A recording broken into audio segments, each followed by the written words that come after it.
Matthew, what is one memory that you have working on this film that stands out to you, that you will go remember from this film? I know there must be a lot.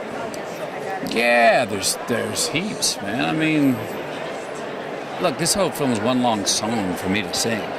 Harmony, our director, was the DJ, I was the music. I was playing one long, epic, 8-week song. I mean, in the very end, I love what Moondog does at the end. After he gets everything, what he does with it is beautiful. Perfect.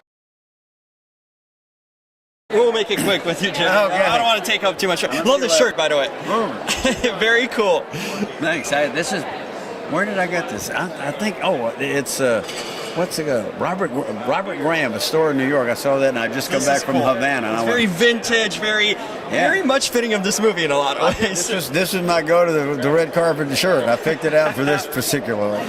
Any favorite memories working on this one? This scene would be a fun set, cool place to work. Anything that stands out for you?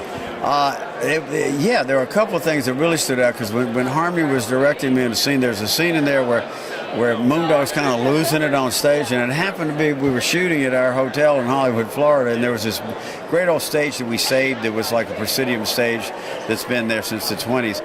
So we had, it was paid cast and all. And he was losing it on stage, but I was the act that was five. He was the opening act. So I had to go. I'm seeing this in people in real life lose it, and it's not a pretty picture. And he said, think about it. You ever seen anybody lose? I said, yeah, I got. And so, looking at me doing that when no one, it's based on real people I've seen, and how they're just losing the audience. You've been through some stuff, so you would know. You see somebody lose an audience when they're not supposed to, it's punishing. And I saw it on my face when I saw this. And Harmony said, "Man, that's great acting." Hell, I said, I've seen people do that, and lose it, and you go, "Oh no, man!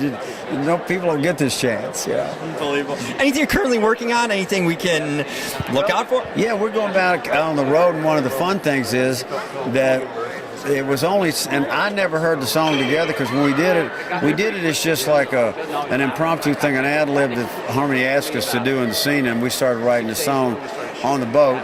And he said, "Yeah, just continue on." So we wrote, but then we had to write apart from each other, and kind of did it with the stuff going to space and back. But we wound up collaborating on a song that became it's over the credits at the end, but it's a theme song.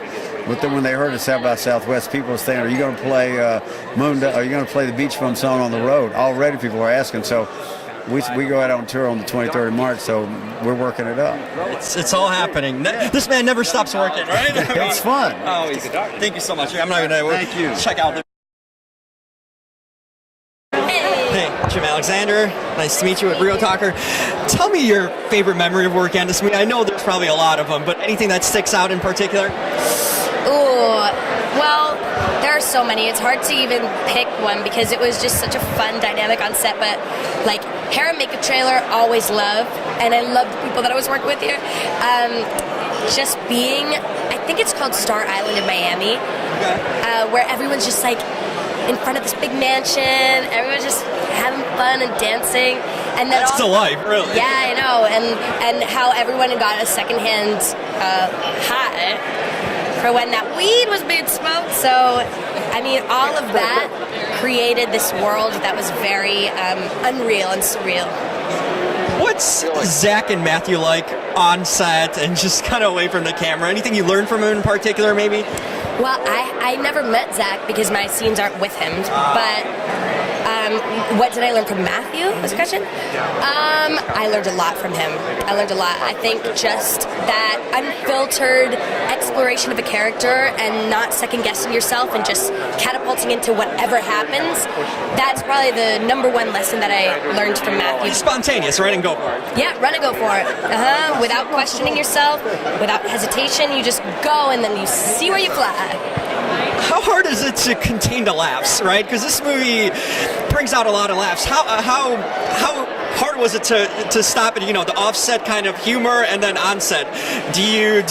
How do you deal with that? You gotta like pinch yourself or think of some like really horrible thing that makes you very serious. There's many tactics. But yeah, you just have each other in this moment where you both want to laugh, but it's that you're there together, you just have to try and not crack. It's a challenge. It's a skill in itself, yeah, right? It's a challenge. Tell us a little bit about your character. What can we expect? Tell us about you in the movie.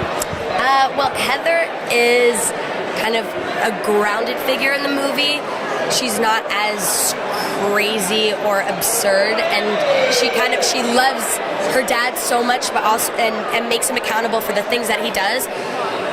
But understands him and understands she's very used to the chaos that's around her. So she's an observer, and she's also living her own life and be like, hey, this is me. You sort your stuff out, and I'm here when you need me. But yeah. And finally, what's one thing you hope people take away from seeing this movie, whether it be just having a good time or where are you hoping kind of the reaction is? Having a good time, laying back, relaxing, having fun. It's a ride. Just enjoy the roller coaster. I think that's what we always want. Thank you so much. Thank you.